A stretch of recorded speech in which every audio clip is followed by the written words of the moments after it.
Hello student, welcome back to my channel कॉम्पिटिस by Geeta. हम यहाँ पर आपको लेकर आए हैं कला के तत्व और कला के तत्व के पूरा प्रैक्टिस सेट है। आपके यहाँ से बहुत सारे क्वेश्चंस ऐसे हैं जो आपके एग्ज़ाम से रिलेटेड हैं और आपके एग्ज़ाम में भी बेनिफिट मिलेगा यहाँ पे। लेकिन आगे बढ़ने से प्लीज़ इसको जो भी देख रहा है इसको सब्सक्राइब करना ना भूलिए, ठीक है। आपको आपका टाइम वेस्ट ना करते हुए आगे बढ़ते हैं। क्वेश्चन नंबर 1 है, सर्वप्रथम दृष्टि को आकर्षित करने वाले रंग हैं। यानी कि आकर्षित की बात कर रहा है, यानी कि कौन से ऐसे रंग हैं जो हमें अट्रैक्ट करती है। देखो, धूमिल वर्ड की बात करें तो धूमिल वर्ड हमारा होता है एक्रोमेटिक, यानी कि वाइट और ब्लैक कलर की बात कर रहा है। एकाकी वर्ड है, एकाकी वर्ड मतलब एक ही कलर की बात कर रहा है, तो यहाँ पे एक कलर है तो एक कलर हमें अट्रैक्ट नहीं करेगा। अगर हम बात करते हैं पृष्ठगामी, पृष्ठगामी यानी कि आपका ये हो गया ठंडे वर्ड। ठंडे वर्ड तो आप जानते हैं कि नीला हो गया, हरा हो गया, ये सब हो गए कलर। अगर हम बात करते हैं अग्रगामी वर्ड, अग्रगामी होते हैं आपके गर्म रंग होते हैं, तो ये हमें सबसे ज़्यादा अट्रैक्ट करते हैं और ये सबसे ज़्यादा ब्राइट भी कलर होते हैं। तो इसका राइट आंसर क्या हो जाएगा? अग्रगामी वर्ड हो जाएगा। अब हम क्वेश्चन नंबर 2 की बात करते हैं, कौन सा चित्र का चाक्षुष तत्व नहीं है। अब यहाँ पे बात कर रहा है चाक्षुष, मतलब चाक्षुष मतलब होता है नेत्र से मतलब है, तो यहाँ पे ये बात कर रहा है कि कौन सा ऐसा तत्व है जो नेत्र से संबंधित नहीं है। अब हम बात कर रहे हैं कि यहाँ पे तान हो गया। देखो, तान के लिए देखो हमें नेत्र की ज़रूरत पड़ती है, क्योंकि इसमें लाइट डार्क शेड करना पड़ता है, तभी हम बता सकते हैं कि तान है। अब ये अंधकार है, अंधकार वैसे हमारा तत्व नहीं है, लेकिन अंधकार की भी ज़रूरत पड़ती है कि अगर कोई नेत्र की भी ज़रूरत है तभी तो हम बता सकते हैं कि ये अंधकार है, ये क्या है। और वर्ड है, वर्ड के लिए भी हमें नेत्र की ज़रूरत पड़ेगी, लेकिन एक रेखा ही ऐसा है जो एक अंधा व्यक्ति भी इसे बना सकता है। तो यानी कि हम कह सकते हैं कि जो हमारा तत्व है रेखा, वो हमारा चाक्षुष तत्व नहीं है। क्वेश्चन नंबर 3 पर बढ़ते हैं, एक स्थान से विभिन्न दिशाओं की ओर जाने वाली रेखाओं को कहते हैं। अब यहाँ पे बात कर रहा है क्षैतिज रेखा। क्षैतिज रेखा तो आप जानते ही हैं कि क्षैतिज रेखा बिल्कुल एकदम स्ट्रेट होती है। लंबवत रेखा आपकी खड़ी हुई रेखा होती है, और एक पुंजीय रेखा जो एक बिंदु से आपके निकली हुई रेखा होती हैं, तो इसे हम क्या कहते हैं? एक पुंजीय रेखा कहते हैं। तो इसी बात पे हम अब बता भी सकते हैं कि कौन सी प्रवाह रेखा, तो आप जानते ही हैं कि ये लयात्मक रेखा होती हैं, ठीक है। तो इसी अब तो इसका राइट आंसर क्या हो जाएगा? Option C. क्वेश्चन नंबर 4 पर बढ़ते हैं, क्षैतिज रेखाएं किस प्रकार का भाव उत्पन्न करती हैं। मैंने देखो अब वीडियो भी आपकी पड़ी हुई है, तो आप वीडियो में भी देख सकते हैं। मैंने सारी रेखाओं के प्रभाव के बारे में बताया है कि कौन कौन से प्रभाव उत्पन्न करते हैं, तो आप उससे भी आसान आपको लगने लगेगा। अब आप बता सकते हैं कि व्याकुलता, व्याकुलता बेचैनी होती है। बेचैनी यानी कि आपकी कोणीय रेखा को प्रदर्शित करती है। शांत होती है, शांत हमारी यानी कि स्ट्रेट जो क्षैतिज रेखा होती है। गति हमारी, उत्तेजना ये मतलब लयात्मक रेखा को प्रदर्शित करती है। उत्तेजना की बात करें तो हमारी हमारी ये लयात्मक रेखा हो गई, ये भी एक्साइटमेंट को और या फिर कोणीय रेखा को प्रदर्शित करती है। तो आप कह सकते हैं, तो इसका राइट आंसर क्या हो जाएगा? Option B. क्वेश्चन नंबर 5 है कि वर्ड के गुण, यानी कि वर्ड के गुण कौन से होते हैं। आप लोग ने पढ़े होंगे वर्ड के 3 गुण होते हैं, रंगत, मान और सघनता। तो इसका राइट आंसर क्या हो जाएगा? उपरोक्त तीनों। क्वेश्चन नंबर 6 है कि श्याम वर्णों से चित्र करने को कहा जाता है। अब देखो, अभी मैंने आपकी बात ही करी थी कि श्वेत श्याम वर्ण होते हैं, मतलब श्वेत मतलब सफ़ेद होता है, श्याम मतलब काला होता है। तो आप बता सकते हैं कि वर्ण शून्यता, यानी कि वर्ण शून्यता वही कलर होते हैं जो हमारे मतलब ब्लैक और वाइट कलर से बनते हैं। द्विवर्णीय मतलब आप बता सकते हैं कि दो वर्ण यानी कि दो कलर का यूज़ करा जाता है। बहुवर्णीय में बहुत सारे रंगों का यूज़ करा जाता है। एक वर्णीय में यानी कि मोनोक्रोम हो गया, एक वर्णीय योजना। तो आप इसका राइट आंसर क्या हो जाएगा? वर्ण शून्यता हो जाएगा। क्वेश्चन नंबर 7 है कि पदार्थ की मुख्य रंगतें कौन कौन सी होती हैं, या पदार्थ की मुख्य रंगतें हैं। तो आप जानते हैं कि हमारी पदार्थ की जो मुख्य रंगतें होती हैं वो आर, जी और बी होती हैं। तो आप बता सकते हैं कि आर फॉर रेड होता है, जी फॉर ग्रीन होता है और ब्लू होता है। तो यहाँ पे 3 ऑप्शन दिए हैं, हरा, नीला और लाल, या फिर ये सभी। तो आप कह सकते हैं कि ये सभी हमारे पदार्थ की मुख्य रंगतें होती हैं। अब हम 8 की बात करते हैं कि किस रंग की कंपन गति सबसे अधिक होती है। बहुत लोगों को कन्फ्यूजन रहता है कि कंपन गति और तरंग दैर्ध्य क्या होती है, तो यहाँ पर बताने जा रहे हैं कि देखो, कंपन गति होती है जिसको हम आसानी से देख सकते हैं और उसको हमें पूरा कलर दिखाई देता है। तो यहाँ पर आप बता सकते हैं कि लाल रंग होता है, तो लाल रंग की अगर हम बात करें तो इसकी तरंग दैर्ध्य सबसे ज़्यादा होती है, लेकिन कंपन गति अधिक नहीं होती है। कंपन गति बहुत सबसे कम होती है, तो लाल में होती है। पीला भी हमारा गर्म रंग होता है, तो इसकी भी हमारी कौन सी हो गई? पीला को भी कलर को हम आसानी से नहीं दे सकते हैं, तो ये भी हमारी ये भी हमारा कंपन गति कम होगी। नीला रंग यानी कि ठंडे रंग होते हैं, लेकिन नीला रंग में कंपन गति अधिक होती है, लेकिन यहाँ पर पूछ रहा है कि सबसे ज़्यादा अधिक होती है तो बैगनी रंग में होती है। यहाँ बैगनी रंग है, आप यहाँ बैगनी कर सकते हैं यहाँ पर, ठीक है। अब नेक्स्ट बढ़ते हैं, 9 है, किस रंग को मिलाने पर कत्थई रंग बनता है। देखो यहाँ पर अगर कत्थई रंग की बात करते हैं कि जो हमारे विरोधी होते हैं, विरोधी रंग होते हैं, अगर हम उनको इक्वल अमाउंट में मिलाते हैं तो हमारा भूरा रंग बनता है। अब हम देखो विरोधी रंग तो आपको यहाँ पर दिख रहे होंगे, लेकिन यहाँ पर अगर भूरा रंग जो बनाते हैं वो हमारा लाल और हरा रंग को मिलाने से हमारा भूरा रंग बन जाता है। अब हम बात करते हैं यहाँ क्वेश्चन नंबर 10 की बात करते हैं, छाया प्रकाश के माध्यम से किया गया रेखांकन किया मतलब क्या कहलाता है। अब यहाँ पर देखो छाया प्रकाश के माध्यम से किया गया जो है कार्य यानी कि रेखांकन, वो क्या कहलाता है, तो हमारा सीमांत रेखांकन है। सीमांत रेखांकन ही ऐसा होता है कि जिसमें हम छाया प्रकाश के द्वारा हम यहाँ पे रेखांकन करते हैं। स्वतंत्र रेखांकन में तो हम बिल्कुल एकदम स्वतंत्र होते हैं, फ्री हैंड ड्राइंग बनाते हैं, तो इसका राइट आंसर ये तो नहीं होगा आपका, इसका राइट आंसर होगा सीमांत रेखांकन होगा। नेक्स्ट हम बढ़ते हैं 11, निम्नलिखित में से स्केच में क्या दिखता है। जैसे कि अगर हम कोई भी स्केच बनाते हैं तो हमारा जल्दी जल्दी होता है और हम इसको स्केच से बिल्कुल ऐसे ऐसे करते हैं, तो आप देख सकते हैं कि कोई भी हम स्केच बनाते हैं तो हमारा कोई भी कुछ भी बनाते हैं तो आप देख सकते हैं कि स्केच बनाते हैं तो हमें सबसे ज़्यादा क्या दिखता है, तो आप बता सकते हैं कि रेखीय गुण दिखता है। पोत में हमारा तो आपका टोन हो गया, आपकी लाइट शेड डार्क का पता लगता है। तान से हमारा मतलब तान हमारी टोन हो गई, टोन से हमारा सॉरी यहाँ पे पोत है, पोत यानी कि मतलब टेक्सचर से पता लगता है, इसमें हम टेक्सचर देखते हैं पोत में। पोत को हम वयन भी बोलते हैं, ये तो आप जानते ही होंगे। और तान हमारा ये लाइट और शेड का पता लगता है। बिंदु तो आप जानते ही हैं कि बिंदु क्या होता है। पूरक वर्ड कौन सा होता है। अब देखो पूरक और विरोधी वर्ड, देखो पूरक और विरोधी वर्ड की यहाँ पर बात कर रहा है कि पूरक वर्ड कौन से होते हैं, तो आप बताना है यहाँ पे कि हमारा जो पूरक वर्ड है वो कौन सा है, कि यानी कि उसका विरोधी, यानी कि आप पूरक और वर्ड बताते हैं। जैसे कि लाल और हरा, जैसे कि लाल और हरा की बात करें तो हमारा ये कौन सा हो गया, पूरक वर्ड हो गया। यानी कि लाल या मतलब लाल और हरा हमारा कौन सा होता है, पूरक वर्ड है। बैगनी नीला नहीं है, तो इसका राइट आंसर क्या हो जाएगा आप, ये हमारे नारंगी पीला हमारा कौन सा है, समीवर्ती वर्ड है। ठीक है, तो आप बता सकते हैं कि जो हमारा पूरक वर्ड है वो कौन सा है, लाल और हरा। इसका राइट आंसर क्या हो जाएगा, ऑप्शन ए। अब हम बात करते हैं क्वेश्चन नंबर 13, उस तत्व का नाम बताइए जिसके अभाव में चित्र रचना संभव नहीं है। देखो रेखा के द्वारा भी तो हम चित्र रचना नहीं कर सकते हैं, लेकिन अगर हमारा धरातल ना मिले तो क्या हम हवा में ड्राइंग तो नहीं कर सकते हैं ना। लेकिन इसीलिए हम बता सकते हैं यहाँ पे अगर धरातल है, अगर इसकी जगह कुछ और दे दिया होता, कोई सा और तत्व का दिया होता तो हम धरातल की जगह हम रेखा करते, लेकिन यहाँ पर धरातल को होना बहुत ज़रूरत है, क्योंकि अगर धरातल नहीं होगा तो हम चित्र नहीं कर पाएंगे। तो इसलिए ऑप्शन डी ही सही होगा। क्वेश्चन नंबर 14 की बात करते हैं कि निम्नलिखित में से कौन से सादृश्य रंग हैं। अब यहाँ पे सादृश्य रंग की बात कर रहा है। सादृश्य मतलब समीपवर्ती यानी कि फैमिली रंग। कौन से रंग ऐसे हैं जो एक जैसे मतलब दिखते हैं। दो पीला बैगनी तो बिल्कुल अलग हो जाएगा, तो ये तो ऑप्शन होगा नहीं। पीला नारंगी एक ही फैमिली कलर होते हैं, तो आप इसका बता सकते हैं। इसका राइट आंसर बी ऑप्शन हो जाएगा। नारंगी नीला भी मैच नहीं करते हैं, ये भी अलग हो जाएगा। लाल और हरा तो आप जानते हैं ये विरोधी रंग होते हैं, तो ये भी ऑप्शन नहीं होगा ये वाला। अब आप बात करते हैं 15 नंबर की, एक पूर्ण चित्र में कितने ग्राउंड होते हैं। यहाँ पे देखो पूर्ण चित्र की बात कर रहा है। पूर्ण चित्र मतलब उसकी लंबाई चौड़ाई ऊंचाई सबकी बात कर रहा है। जैसे कि आप बताते हैं जब लंबाई की बात कर रहा है तो इसका मतलब क्या है कि आप लंबाई भी है चौड़ाई भी है, तो इसका मतलब ये है कि इसके 3 आयाम हो जाएंगे, एक लंबाई और दूसरी चौड़ाई और तीसरी ऊंचाई। तो ऑप्शन बी इसका सही हो जाएगा। अब हम बात करते हैं क्वेश्चन नंबर 16 की, रेखा मुख्य रूप से कितनी प्रकार की होती हैं। देखो मैंने इसमें देखो वीडियो में, आप वीडियो में भी देख सकते हैं, मैंने पूरा फुल डिटेल्स के बारे में पूरा बताया है। चाहे आपका तत्व हो चाहे षडंग हो, आप वीडियो में भी जाके देख सकते हैं। अगर आपको कन्फ्यूज़न हो रहा होगा प्रैक्टिस सेट करने में तो आप उसको डिटेल्स में भी पढ़ सकते हैं। अब यहाँ पे बात कर रहा है रेखा मुख्य रूप से कितने प्रकार का होता है, तो रेखा मुख्य रूप से 2 ही प्रकार का होता है। जैसे कि एक नंबर हो गई सरल रेखा और दूसरी वक्र रेखा। सरल रेखा में हम आसानी से कोई भी रेखा खींच सकते हैं, वक्र रेखा में लयात्मक रेखा आ जाएंगी, कोणीय रेखा आ जाएंगी। तो हम बता सकते हैं कि हमारी रेखा जो मतलब होती है मुख्य रूप से 2 प्रकार की होती हैं।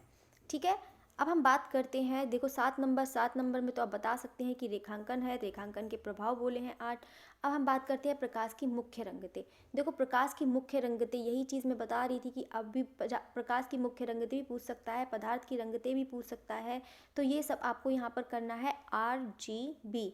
तो अगर आपका RGB मैच हो रहा है कहीं से तो आप बता सकते हैं कि RGB, तो ये तो मैच नहीं हो रहा है, ये भी नहीं मैच हो रहा है, यहाँ से भी मैच नहीं हो रहा, तो RGB हमारा कौन सा हो जाएगा, ऑप्शन नंबर डी। 18 नंबर है, प्रोसेस छपाई रंग कितने हैं। प्रोसेस छपाई रंग देखो आप ही जानते हैं कि सियान, मेजेंटा, येलो एंड की कलर। तो आप बता सकते हैं कि प्रोसेस छपाई रंग हमारे कितने होते हैं, 4 हमारे प्रोसेस कलर होते हैं, CMYK के मतलब यहाँ पर आपका की कलर हो गया, मतलब काला कलर। सियान आपका आसमानी हो गया, मेजेंटा आपका गुलाबी रंग हो गया, और येलो तो आप जानते ही हैं पीला रंग, और मेजेंटा यहाँ पे की कलर आपका ब्लैक हो गया। अब हम बात करते हैं 19 नंबर, बैगनी तथा नारंगी रंग मिला के कौन सा रंग बनता है। आप भी जानते हैं कि बैगनी रंग को मिला के कौन सा रंग बनता है, बैगनी और नारंगी रंग को अगर मिलाया जाए तो हमारा कौन सा रंग बनेगा, रसेट कलर बनेगा। अगर हम देखो यहाँ पर देखो काला रंग, तो यही चीज़ हमारे CMYK यही चीज़ है जिसकी हम बात कर रहे थे, ये हमारा C हो जाएगा। और यहाँ पर ऑलिव की बात कर रहे हैं तो ये ऑलिव रंग अगर हम बात कर रहे हैं, तो जैसे कि सिट्रन कलर की अगर बात कर रहे हैं तो सिट्रन कलर अगर हम पूछ लिया जाए तो सिट्रन कलर कैसे बनाया जाता है, तो हरा प्लस नारंगी रंग को मिला के बनाया जाता है। अगर हम ऑलिव कलर की बात करते हैं तो बैगनी और हरा मिला के हम बैगनी रंग बना सकते हैं। अगर सिट्रन बनाया जाए तो सिट्रन तो आप जानते हैं ये सिट्रन कलर कैसा होता है। देखो यहाँ पे आप कलर्स भी देख सकते हैं कि कलर कौन कौन से बनाए थे, मैंने पूरी फुल वीडियो मतलब बता रखा है, आप कौन से कलर भी देख सकते हैं। बहुत अच्छा, बहुत बेनिफिट मिलेगा अगर आप वीडियो भी देखेंगे, पूरा एकदम फुल डिटेल्स में बताया है मैंने आपको।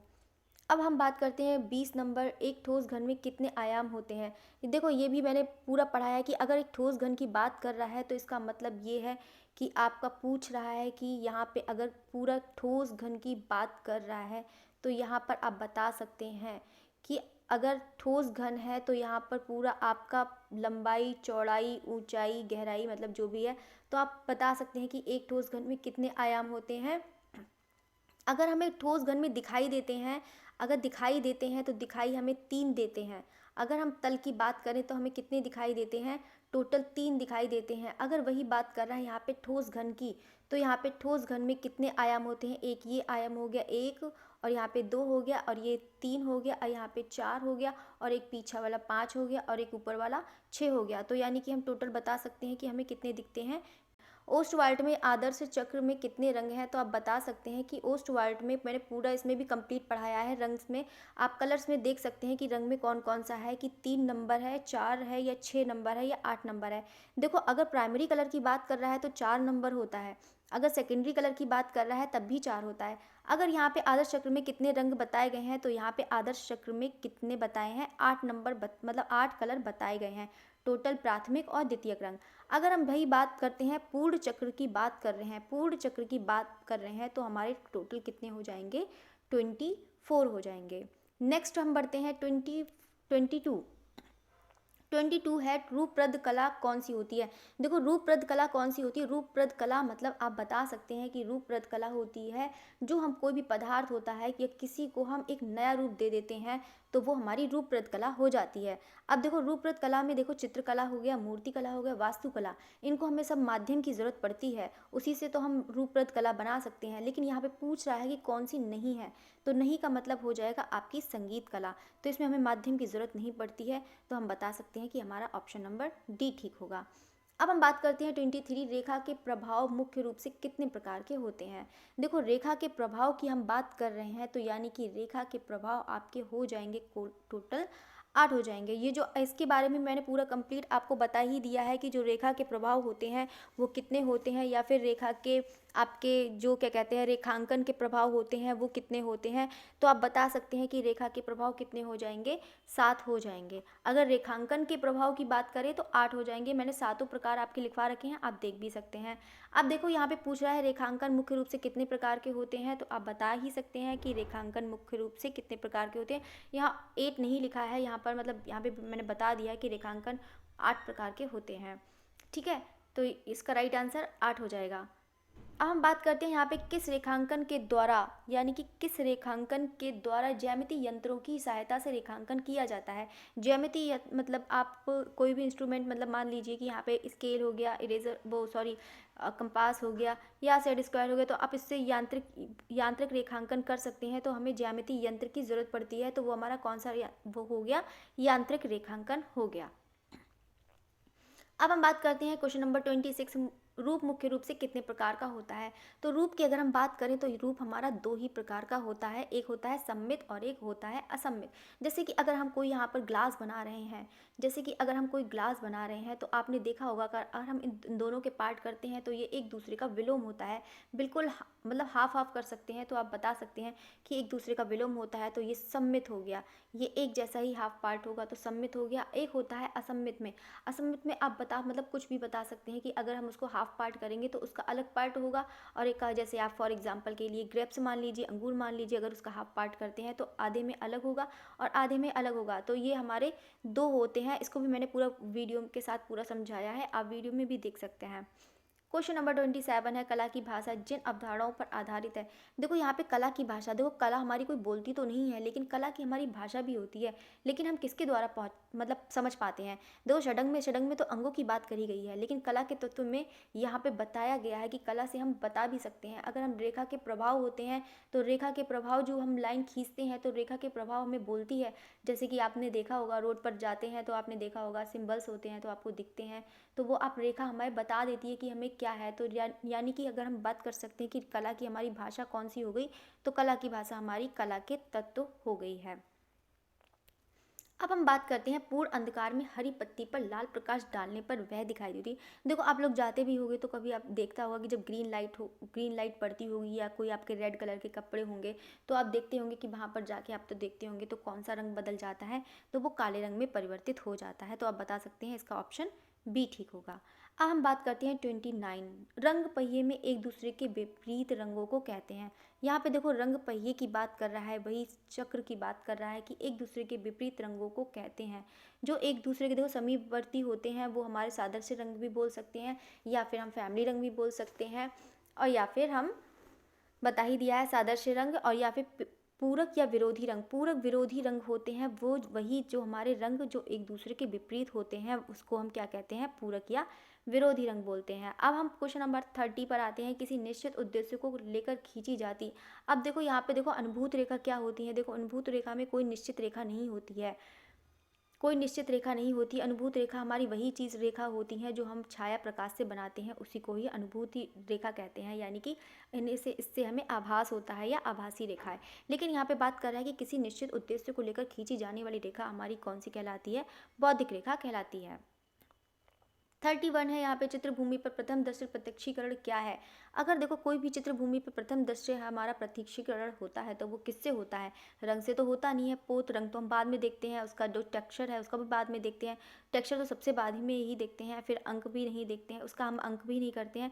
सबसे पहले हमें रूप का प्रत्यक्षीकरण होता है, तो इसका right answer option number D हो जाएगा।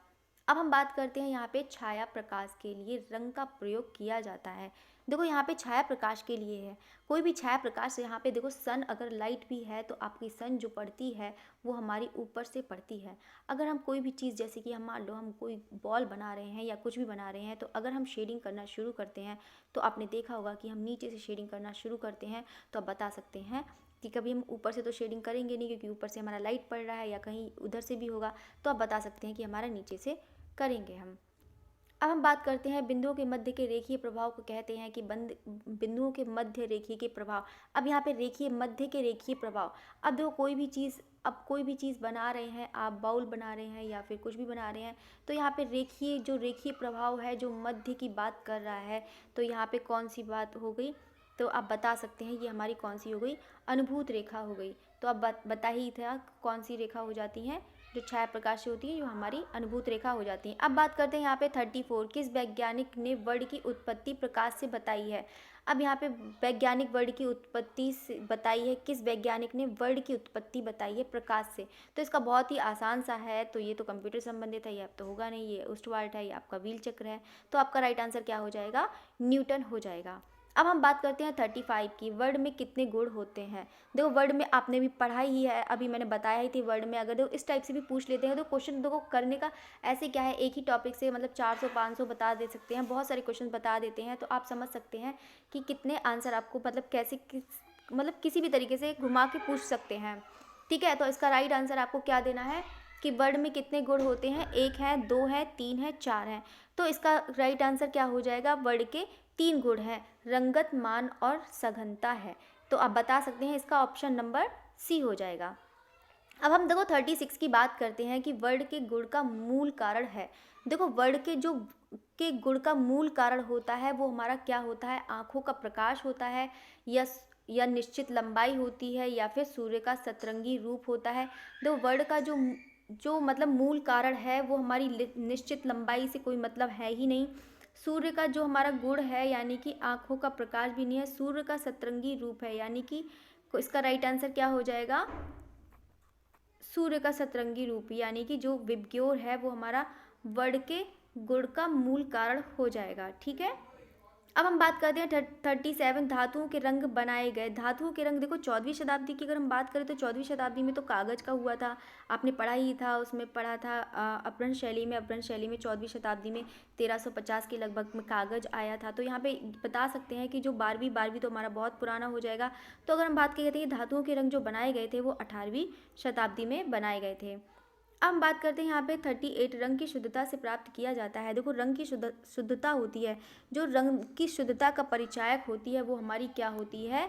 अनुपात। अनुपात तो होगा नहीं, बिल्कुल भी नहीं होगा। मान है, मान में भी हमारा कुछ नहीं होगा, मान में हमारा वैल्यू पड़ती है। जो सघनता होती है वही हमारा शुद्धता का परिचायक होती है। तो इसका राइट आंसर क्या हो जाएगा? ऑप्शन नंबर डी हो जाएगा। अब 39 की बात करेंगे कि बैंगनी रंग किसका प्रतीक है। देखो अगर हम बुद्धिमत्ता की बात करें तो बुद्धिमत्ता हमारा पीला रंग होता है। अगर हम सुरक्षा की बात करें तो सुरक्षा हमारा हरा रंग होता है। वीरता की बात करें तो हमारा नारंगी रंग होता है। लेकिन राजसी रंग जो होता है वो हमारा किसका प्रतीक है? मतलब बैंगनी रंग का प्रतीक राजसी है। तो इसका राइट आंसर क्या हो जाएगा? Option number D.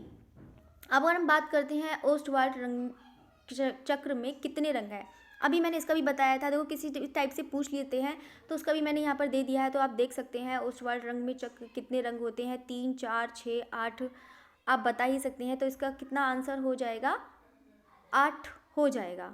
4 रंग आपके प्राथमिक रंग होते हैं और 4 रंग आपके द्वितीयक रंग होते हैं। अगर देखो वीडियो अच्छा लग रहा है तो प्लीज़ आप लाइक, शेयर और कमेंट करना ज़रूर करिएगा। जो भी नए स्टूडेंट देख रहे हैं तो उसको कमेंट तो ज़रूर करिएगा और सब्सक्राइब भी। अब देखो यहाँ पे 41 है, तान क्या है? देखो तान क्या है? तान मतलब हमारा टेक्सचर से संबंध हो गया। तान हमारा जो हो गया मतलब यहाँ पे तान है, यहाँ पे टोन हो गया, छाया प्रकाश से मतलब हो गया। तो इसका यहाँ पे बता सकते हैं रंग का हल्का व गहरापन होता है, यही छाया प्रकाश की बात कर रहा है। कभी कभी कंफ्यूज हो जाता है। तान और पोत हमारा मतलब पोत हमारा टेक्सचर होता है, तान हमारा टोन से संबंधित है यानी कि छाया प्रकाश से। तो रंग का हल्का और गहरापन क्या हो गया? हमारा तान हो गया। अब नेक्स्ट बढ़ते हैं कि 42 नंबर है जो आपका चित्रकला में रंगों को प्राप्त करने का साधन क्या है? सूर्य किरण है, रंग द्रव्य है, या फिर प्रिज्म है? देखो प्रिज्म द्वारा तो हम रंगों को चित्रकला में तो नहीं भर सकते, ना रंगीन कागज द्वारा कर सकते हैं, ना सूर्य किरण द्वारा कर सकते हैं। तो इसीलिए हम रंगों को प्राप्त करने का साधन क्या है? हमारा रंग द्रव्य है। अब हम बात करते हैं 43 जो हमारा एक रंग में बनी चित्र को क्या कहा जाता है। देखो एक रंग के में आपको बताया ही था, जो मोनोक्रोम होता है वो एक रंग से बनाया जाता है, जो पॉलीक्रोम हो गया वो बहुरंगीय होता है, एक्रोमेटिक होता है वो हमारा काला और सफ़ेद होता है, या फिर एक ही रंग होता है लेकिन ये काला समत यहाँ पर लेकिन रंग की बात कर रहा है।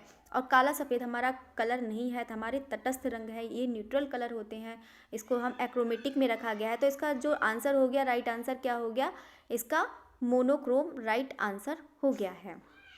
अब हम बात करते हैं 44 की जो है, एक रेखा को कितने आयाम होते हैं? अब यहाँ पे देखो कोई भी रेखा है, जैसे आप कोई भी रेखा खींचते हैं तो आप देख रहे हैं कि यहाँ पे सिर्फ लंबाई और चौड़ाई होती है, लेकिन हमें इसकी मोटाई नहीं पता होती है। तो यह हम बता सकते हैं कि हमें एक रेखा के 2 ही आयाम होते हैं यानी कि लंबाई और चौड़ाई होती है। अब हम बात करते हैं 45 नंबर, प्रकाश की मात्रा सबसे अधिक किस रंग में होती है? देखो, प्रकाश की मात्रा अगर हम बात करें कि प्रकाश की मात्रा सबसे ज़्यादा अधिक होती है, आपने भी देखा होगा कि सूरज में अगर देखो नीला रंग तो होता है, नीला रंग तो वैसे भी हमारा ठंडा रंग होता है, श्वेत तो बिल्कुल पड़ता ही नहीं है, तो लाल रंग भी नहीं हमारा प्रकाश की मात्रा अधिक होती है। जो प्रकाश की मात्रा सबसे ज़्यादा अधिक होती है वो पीले रंग में होती है।